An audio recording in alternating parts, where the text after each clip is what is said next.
the previous to that in Carlton Place, I've been worshiping a little church in Carlton Place, and they wanted to do this book. So I did it throughout the season of Lent because you have 7 key factors, and Lent is 7 Sundays. So we did one a Sunday, and that was interesting because that by word of mouth, more people kept coming every week. I had more people and more people. And it was just really fun to watch these people go through the chapter. And I just kind of unpacked it in a PowerPoint with some activities. And but what was exciting was people took these activities, many of them which you had in your book, and applied them to their own life, and then came back the next week and told the group about what they had done. And I think of this one gentleman, and he couldn't find a GP. And he wrote a little story of who he was and his presentation with the empowerment of the 7 keys. That was kind of the structure of his presentation. And he sent it out to over 100 physicians in his area. And he got 2 people calling him and saying, on, even though they weren't taking anybody on. And I was like, good on you. They were fighting for him.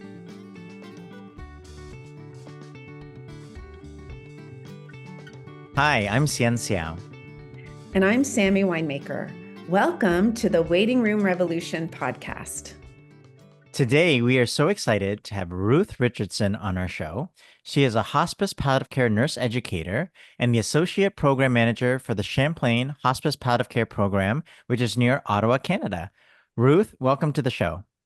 Oh, thanks for having me. And good to see both of you. Nice to see your smiling faces.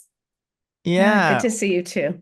This season, we are really focusing on change makers in the community in different ways. And we are so excited to chat with you because we met at an event in Almonte, Ontario. Almont. Look, Almont, see? And what I know about Almont is the place where Hallmark holiday movies are made. So it was this beautiful, quaint town in a town hall. And you came right up to us and said you've been using our stuff. So it was great to meet you and learn more about you today on the podcast. Well, it was fun to see you in person. I actually attended a couple of workshops that you guys had put together at HPCO. So I had met you in the past there as well, and was quite familiar with the Waiting Room Revolution, and ordered the book before it even came out. So Oh, amazing. I have to tell you that, of course, we've seen each other multiple times at different events, right? And I always am like, no matter how many people are there, I always zoom in on you, your face and your arms, and you're nodding and you're like, yes, yes, yes. And I'm like, oh, there's my cheerleader, Ruth.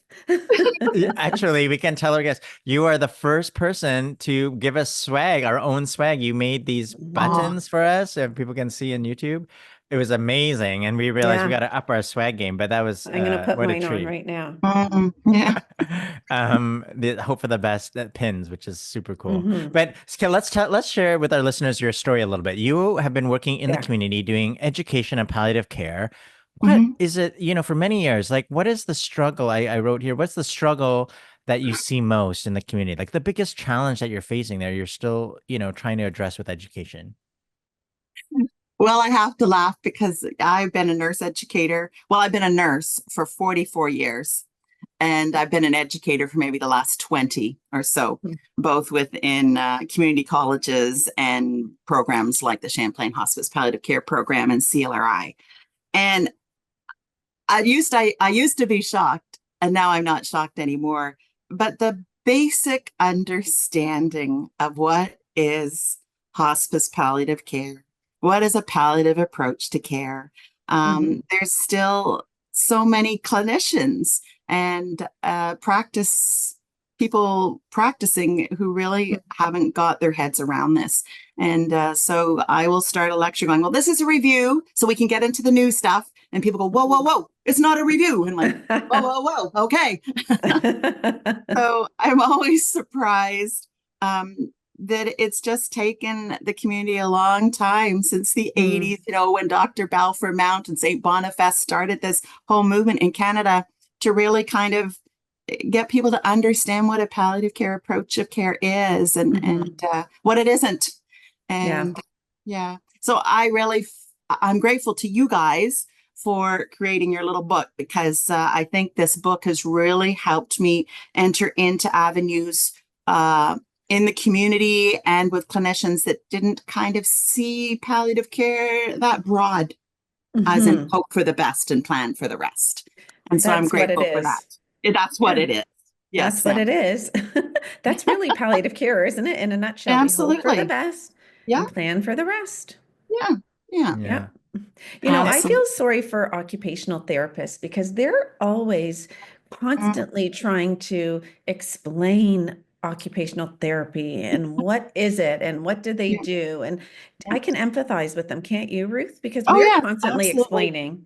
Yeah, Anyway. constantly explaining it. But yeah, so that's a struggle. So when we can't even understand it as clinicians, then I think it's really hard for patients and family to get a handle around why are we receiving this person? Why are we looking at, being a part of a palliative community? I don't want that because I think it's just dying. I'm not near death. I've just been diagnosed with COPD. I'm not dying.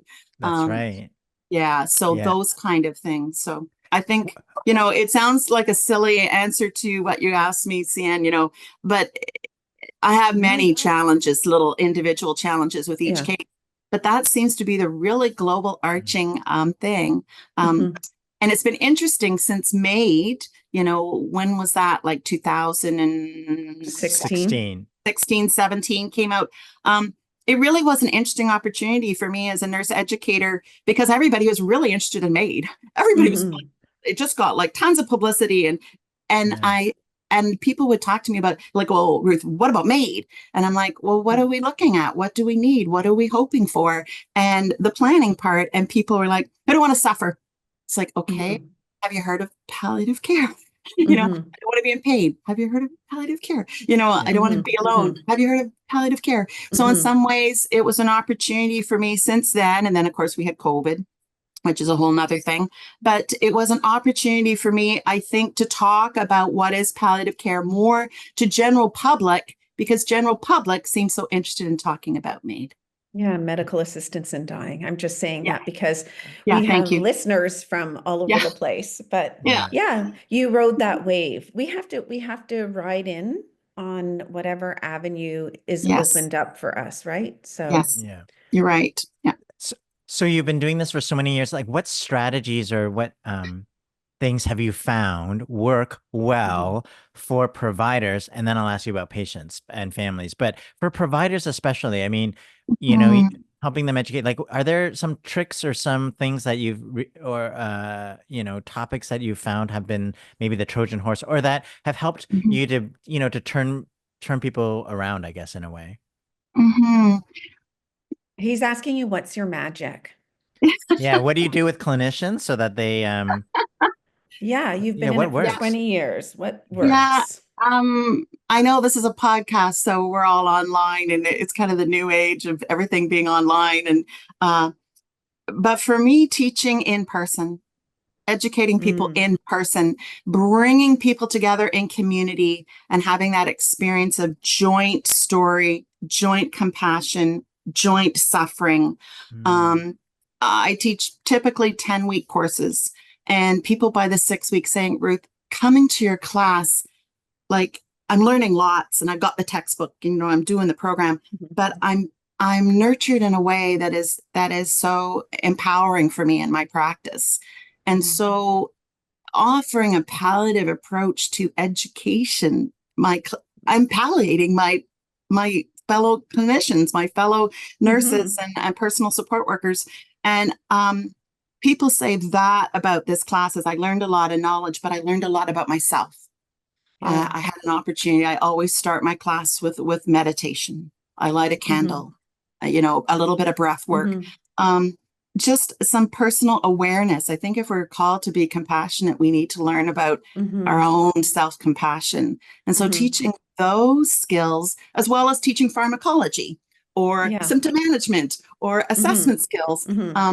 All my courses have those Greek titles, but then I always kind of had the sense of compassion for all of us. And how do we do that? And I always incorporate that into every class that I do. And now that I'm online, I do it with every class I do online.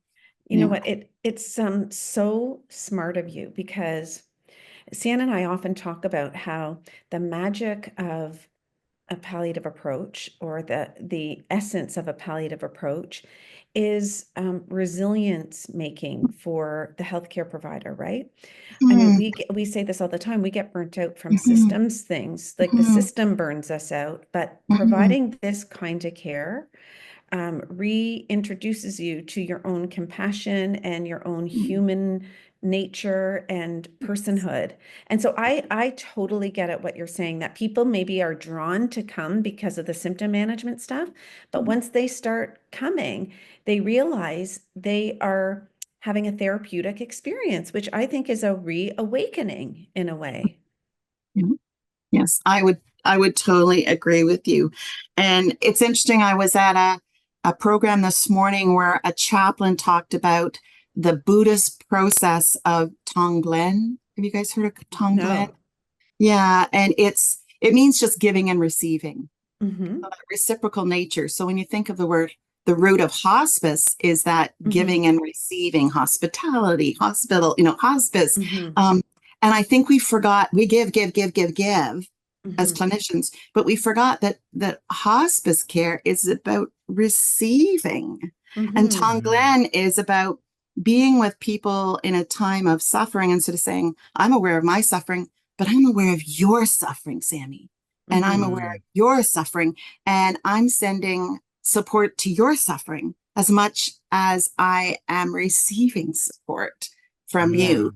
And Yeah. that reciprocal nature of the work, I think, helps us be more balanced. Yes. So why can't we just sell this to all suffering healthcare Because we're all providers? suffering. Yeah, but it's the answer, right? Turn this back into relational care, really. So Absolutely. Yeah. thank you for Relational care. articulating that. I can Yeah. see Cian is anxious to ask more questions of you. Go No, for it, Cian. I mean, we are talking about the provider part, but you've also done so much with patients and families in the community. Mm, And so, yeah. what is the secret there? What are the light bulbs that Mhm, go off when you work with mhm, the public? mhm. I think empowering patients to Mhm. recognize that they have far more power. I think they just feel just so lost. You talk about being in the dark. I talk about Yeah. being lost, but being Mhm. in the dark, not a sense of really people aren't on my side. The physician really isn't. The clinician really isn't. The cancer scenario, Mhm. I'm all alone. And Mhm. I worked for the VON for years, and I found really empowering patients was really important. So to say, Mhm. you have all the right. You sound really struggling, that you don't know why this blood is in your urine, and you've been to 3 physicians. And Mhm. have you asked the question that you're questioning me right now to your Mhm. urologist? And they're like, no, the urologist says, la, la, la. And I'm like, okay, but your question is, you should ask that question. You should ask Yeah. that question to the urologist. And people are like, I don't know that I could. I'm like, well, that's what's causing you your deepest distress right now, that you think, Yeah. your blood started when you first started peeing, and now you think you're peeing blood the whole time you're peeing. Your whole stream is blood. So have you expressed that to anybody? And they're like, no. So I think for me, it was empowering people, listening at Mhm. where their anxiety was, and then Mhm. empowering people to sort of say, this is great, you've told me. I will Mhm. try this. I will work with this. But then you need to spread this to the Yeah. clinician, maybe the oncologist, maybe, back to the clinic. And I really find it fascinating, Sammy, how people don't think they have the right to ask questions I know, and to their doctor. I think what you're doing is extremely therapeutic, in even if you don't have the answers. And I think this Mm, is what we're trying mhm, to convince healthcare providers, that if you don't think you have the answers, you might naturally just back away or mhm, avoid or sidestep when people ask questions. But you don't mhm, need to. You don't need to have all the answers. But what you're saying you do, Ruth, is really you help identify what's on the person's mind, and mhm, you thank them and acknowledge them for sharing mhm, that with you. And then you mhm, redirect them with some coaching skills about mhm, how they might be able to get that you affirm for them that they have the right to this information, and then you Yeah. help them find the language to get it from the right person. So you Mhm. didn't say, "Oh, I'm so sorry, I can't help you with that," or Yes. "Yeah, that's not in my scope," or Mhm. "That's difficult to answer." Mhm. You lean in, but it's in a You lean way in. that exactly, you don't have to Yeah. run away, even though you Mhm. don't have the answers to why the blood has changed in the urine or whatever. We're just Yeah. making that up. Yeah. I Yeah. love Whatever. it. Yeah. I Yeah. love it. Mhm. Yeah. I think that is empowering. Have you, and I know you've also had the amazing experience to do this education and teaching all across Canada, really, and maybe even Mhm. outside, including recently in Canmore, Mhm. Alberta, which is where Bow Valley was. So we've been Yeah. at Bow Valley and had them. But what have your experiences been like when you're, teaching across the country? Mhm. Well, certainly I spent the summer in Canmore, which was lovely. I was invited as a nurse clinician to work with a church that Ah, was looking to rehire a clergy person in the fall. And they were looking at exploring new avenues of health. They wanted to look at issues around meditation and grieving and loss and illness. And also, they wanted a clergy person to do church, which my mhm, husband is a retired person and he did the church. And I mhm, did the other during midweek. And we created a program for them to kind of experience all kinds of community experiences and educational mm, programs. But then in the midst of that, there was a huge fire in Jasper. yeah. And everybody from Jasper was evacuated. Many of them moved into Canmore and Banff. Mhm, I lived in Banff, but I worked in mhm, Canmore. And it was interesting how those people influxed into the town and how then the town started experiencing anxiety and loss and grief as well. yeah. Mhm, And so then I changed my program and I had some public awareness sessions on facing grief and stepping up mhm, to grief and those sort of issues. And from that, of course, then came stories of illness, Sammy. Whenever you mhm, bring a bunch yeah. of people together and hold Mhm, them in a place where they can ask questions about loss, mhm, I hear about their diagnosis. And mhm. so from there, I brought in your book. Oh, Oh, you did? you are an expert.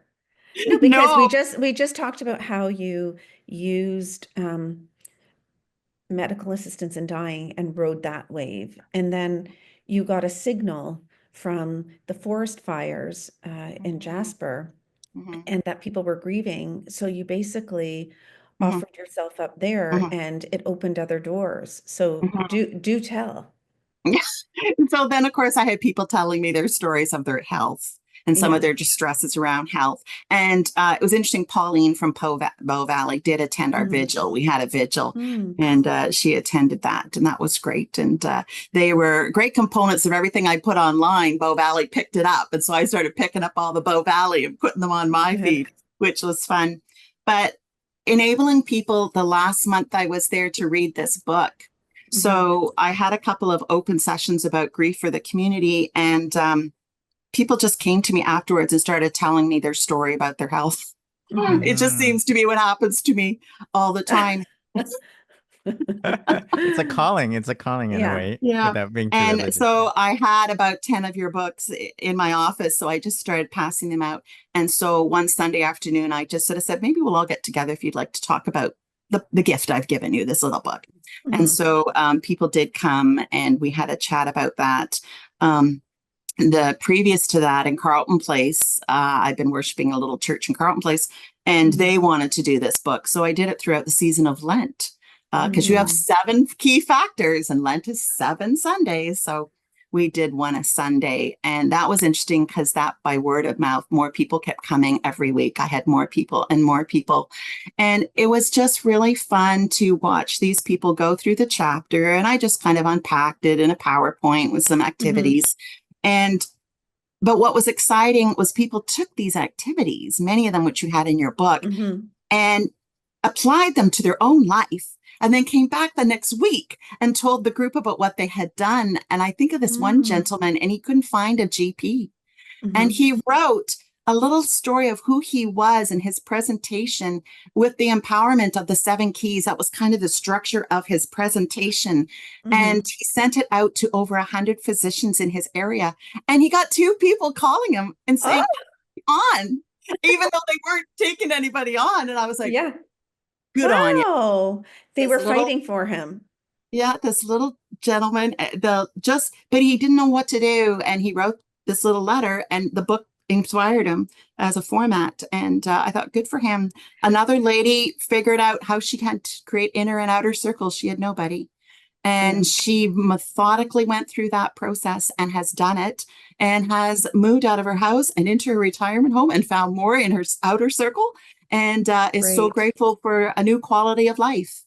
So the book has been so empowering to just general community. So they're really not a part of my clinical practice at all, that experience. Where I am really interested in it right now is I'm working with some student nurses, 4th-year nursing students, and I'm making them read the book, which for some students, it's a challenge to read a physical book. But we are a book.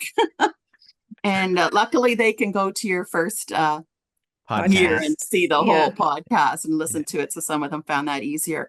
But they're inspired by where you have assumptions and then the reality, and they're just shocked about that. They're just shocked that these are assumptions. They're young, they're still in school, and they just can't imagine anybody would believe these things. And I'm like, these are you're talking about the roadblocks that we talked about, or these assumptions or the hurdles that naturally exist in the system. I wonder if that one gentleman that you were talking about, how he wrote a letter and found 2 doctors wanting to bring him. It makes me again think about how if citizens present themselves as a unique person, with more than a name, and a face, but just like, this is really who I am. It does speak to the human side of the clinician, I think. And so if someone had just said, can I join your practice? They would just be treated with a no, like everyone else is. But so I think a lot of what you're saying is really affirming some of our gut feelings about where there is opportunity to improve the healthcare system, really. But it isn't, I think it's not just that they personalize themselves, but it's that it shows that he was activated. His style, his activated, and he's, this is who I am. I'm, he's going to be an active partner in his healthcare. So that tells the doctor or the health system something about you, of the way you like information, and how we're going to be active partners, which is a different relationship and ask than, I have all these needs and please help me solve all of them, kind of thing. That's not, what people are saying. See, and that's what he said. He wrote, I'm not writing this to tell you how easy it will be to work with me.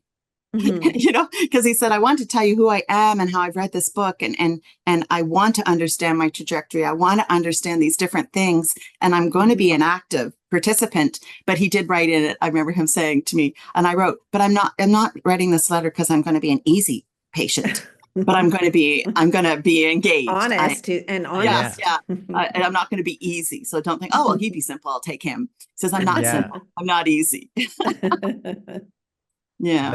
That's I mean that's why I love that story, because I think, in many ways it illustrates the power that we each have. Of course, patients and families take control, but you're a community educator. But even if you were a cancer survivor or a peer, you could join a peer support group or host these things in your church or your group, and just sort of help others to be coaches for them. And I think that is such an inspiring story to me, because I think that reclaim some of the power that I think we have been sort of taught, that we don't have a voice in these settings, and they're scary places, and doctor knows best. But really, they know medicine best or the illness the best, but you know Mhm. yourself your best. And You I know think, yourself. Yeah. yeah, and I Mhm. think you're exactly right. Like we do have a role in, or at least have the opportunity to take on the role of asking questions and being as informed as we can. And so I loved the many ways that you have incorporated the keys Mhm. into your work where it makes sense. I'm curious about the nurses. I mean, Yeah. we've always thought about, doing a provider facing version, and the nursing Mhm. students are young in their career. Nurses are, Mhm. often very focused on the Yeah. relational aspect. What was the reaction when, as you've been going through that? Do you think there's opportunity for them to incorporate this in this work, or you think the system will squeeze out all of the humanity in them? Being a bit dramatic, but you know what I Oh, mean? Seattle. I, I hope not. I hope not. Mhm. That's my hope. It's good to have hope, right? Yeah. Yes. Good to have hope. I hope not. Mhm. I think as an older nurse, that we are building more capacity into young nurses to know themselves and to offer their insight into person-centered care. Mhm. Mm. Um, when they hear the word person-centered care, young nurses go, well, yeah, duh. Like, isn't that Mhm. what it's about? But when Mhm. I talk to the 40, 45-year-old nurse, they're kind of like, oh, this is a great idea. This is a great idea. I like this, Mm. Mhm. because they've been kind of battling against Yeah. non-person centered. We've been so, disease centered. So I think for my young nurses, I have great hope. Yes, I have great Yeah. hope. And I have great hope for my colleagues my age and a little less than my age. Those are the people that I work with predominantly, and they can easily identify this struggle. And so they're excited about people like yourselves and other researchers who are putting together tools for us to use and Mhm. make it easier for us. I guess they're looking for, I need something that's kind of easy. I need something that's quick, like to have a Mhm. 1-pager or a 2-pager. I like that, Mhm. And so when I do a lot of education, I just started with the group of the Ontario Health at Home. I've Mhm. been educating them with regards to ACP and Mhm. goals of care conversation and treatment plans, and trying to Mhm. understand the difference and the Mhm. similarities. And Mhm. of course, I got to flag it. Mhm. This book has been put into all of those 3 camps, and I Mhm. can really help them navigate how do I do this? How do I have these conversations? How do Mhm. I enter into this without feeling that I'm too aggressive, Mhm. or that I'm distressing. The Mhm. reality is distressing people, and try to helping people understand that with compassion and with time and space and pacing, Mhm. and people always feel we have no time. Mhm. And I say we all have time. It's how we use it. We all Mhm. have time. Mhm. And so let's use it more carefully. That we don't need to be jarring or upsetting or cold or heartless. Mhm. We can still deliver all this information with Mhm. great compassion. Mhm. And so I work predominantly with nurses. You're absolutely right. And nurses are seeking that. They Mhm. want that so bad. My friends Mhm. are like, I just want to learn how to do this because I'm just so inundated with so much. So Mhm. anything Mm. that is compacted, the Champlain, we do like 1 hour sessions with time for questions and lots of Mhm. resources, Mhm. and so I've been flipping out not just your resources, but others that are compact, that people who've really worked carefully to present something that I can run and take this and show it to Mhm. somebody. I don't want to Mhm. read a booklet. I don't want to read a lot of people don't want to read a whole book. I Yeah. just Yeah. want the 1 page. Mhm. And so those tools are really helpful to Mhm. bring people more confidence. Yeah. So if someone listening wanted to become an educator in their community, um, Mhm. and they might be a nurse or they might have some other background, like Mhm. how do you go about becoming an educator? Like what advice would you give to try to influence your community? Yeah. Well, I think whatever expertise you have, certainly a community college is a group that likes to take on people that have expertise in their career and say, come and teach a night class for us. And you go, I'm not a teacher. I'm an engineer. I'm a chef. I'm a nurse. Yeah. And that's how I got started years ago. Somebody said, come and teach at community college. I'm like, I'm a nurse. I'm not an educator. I'm a nurse. Yeah. But the community college that I was asked to be a part of actually taught a program called TALL, Teaching Adult Lifelong Learning Skills. And it taught me how to present in a classroom, how to do research to present, how to work with adult learners, what is adult education. And that was provided with me from the college. So I have encouraged other people who want to say, I have a lot to offer. I'm in my 50s. I'm like, well, the community college, a night class, they might welcome you. But no, you're not, you don't have a master's degree in education. I don't have a master's degree in education. No, but nurses are educators for sure. Oh, we are. Just naturally, right? We are. Yeah. We are. Okay, that's good advice. And anybody in our community college can take the TALL program, and there's 9 courses in it. Anybody can go and take one of their courses. Just how to work in a classroom. You also mentioned another place that usually welcomes groups to learn is like faith communities. Absolutely. Churches. Yeah. So I have been working with a lot of the churches in the Ottawa area, and it's interesting. I did a group with your book and with ACP at Parkdale United a couple of months ago, and they had 80 people show up. Wow. And they did a little lunch. They cater a little lunch, and people stayed for 3 hours. And then they asked me back, and I come back and I do something else. So you're absolutely right. Churches are a place. I've taught to Rotary clubs, Kiwanis clubs, Lions clubs, those kind of groups. So at the beginning, were you marketing yourself a lot, and then it became more word of mouth? That there's this amazing person, Ruth, that wants to educate all of us? No, I don't. I don't do a lot of marketing myself. It's word of mouth then. I'm just busy. I'm very busy. I think when I was a palliative nurse with the VON, I had a manager who said, somebody needs to teach this night class. And so I started doing that. So somebody else saw it in me and said, go to a community college and start teaching that program. They're looking for nurses. And it kind of went from there.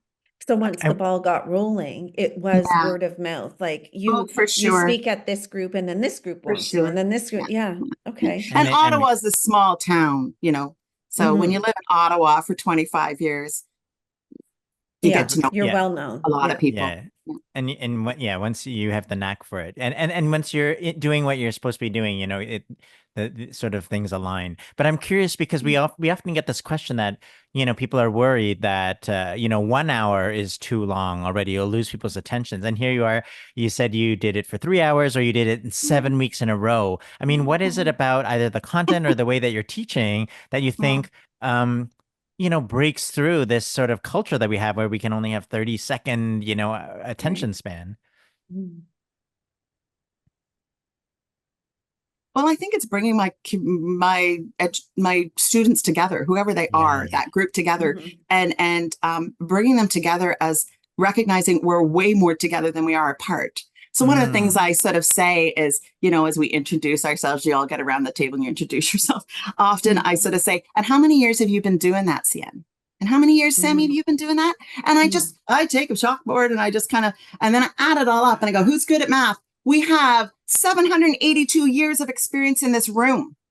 What an exciting experience for us. We're going to be here for the next 3 hours to gather 840 years of experience. I said, this is mind boggling. I'm just here with my little, 44 years experience of a nursing, but look at you people. So we are going to really work hard to pull it out of all of us because we all have so much experience. So we've got the textbook and we've got the curriculum and, we got whatever, but we've got each other. And I said, how exciting this is. So let's feed each other and support each other. So I think when people come to class and say, oh my God, I'm being validated. I'm not just this person sucking in tons of information, but I'm being validated that I have a voice and I have something to say.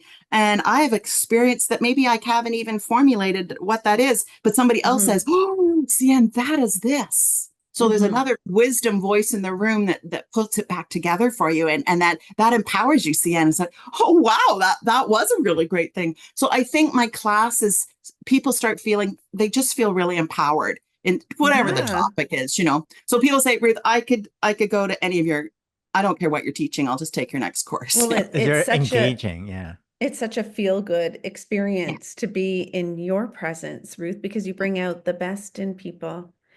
And I really think you have so many tricks up your sleeve that, not that they're tricks, they're not tricks, but so many skills, approaches to bringing people together and making and encouraging them to want to learn or to think differently. I think we could learn a lot from you. You are a seasoned community educator. Can I pick up on something? Because we're sort of nearing, and you touched on it a little bit with when you were in Jasper and the fires, but this idea of community grieving and what it's a topic that has come up before. We've never really had a chance to talk about it, but we've been talking about individual sort of skills, but what does that look like? How do you approach a community that's grieving from either a flood or a hurricane, or there's all this tremendous loss? Like, what have you learned either working with these communities or, teaching these communities about it? How do you handle that? Yeah.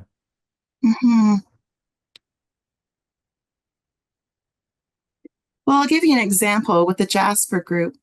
I have a friend who's an artist. She's actually my sister. And during COVID, she created a number of pictures of the experience of COVID from her perspective as an artist. And she actually ended up presenting it at the Museum of Art in Toronto. And I took some of those pictures and I just put them all over the room, photographs of them, not the real art. And I just had the community come in and look at the art and then just share just what they were thinking and feeling, really like cognitive behavior therapy. I just went for what are your thoughts and what are you feeling, and let's express it. And then when I let them kind of do that over a cup of tea and some muffins, and they were in groups of 5, which picture spoke to you, go back to a picture and explain what you were thinking or feeling when you saw it. Nothing right, nothing wrong, just really experience it.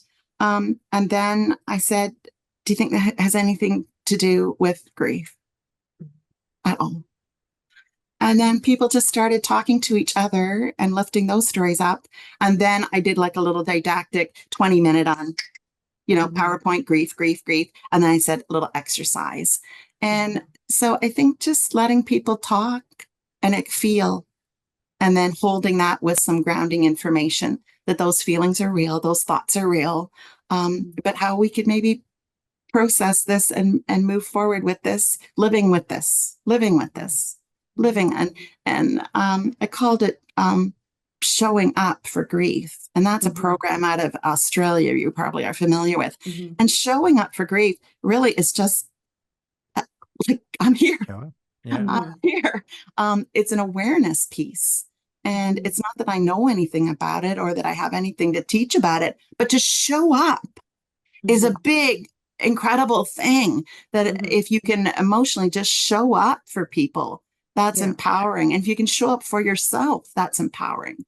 So I think what we did in the vigil and in the community sessions in Canmore was just encouraging people to show up for themselves and for others. And then I did some, didactic teaching, and then we did some, where to next and some tips and tools and trades. But it just started with who you were a person. Sammy, you were saying earlier about person-centered, meeting people as persons. Yeah. And lifting them up. I think that. It reminds me of, the fact that we are our best intervention. We are our best medicine, right? We say that a lot. I mean, we undervalue just showing up, seeing someone, affirming, journeying, all these things, companioning, whatever we call it. It is so important. And it is back to the human relational care between a care provider and a person. Well, and I was listening, and you're really doing is building connection and community. we've lost some of that, Yeah. in just the busyness of life. Well, Ruth, we're almost at the end of time. I would love to uh, give you, have you answer this question about what you're most proud of. Think that you've accomplished or something, think of something that give yourself a little shout out here. We don't often, we have a lot of guests and we talk about other people's accomplishments or the future, but not sort of take a moment to reflect of something that, kudos to yourself. And we'd love to hear something. Well, I guess from my perspective, a kudos to myself would be that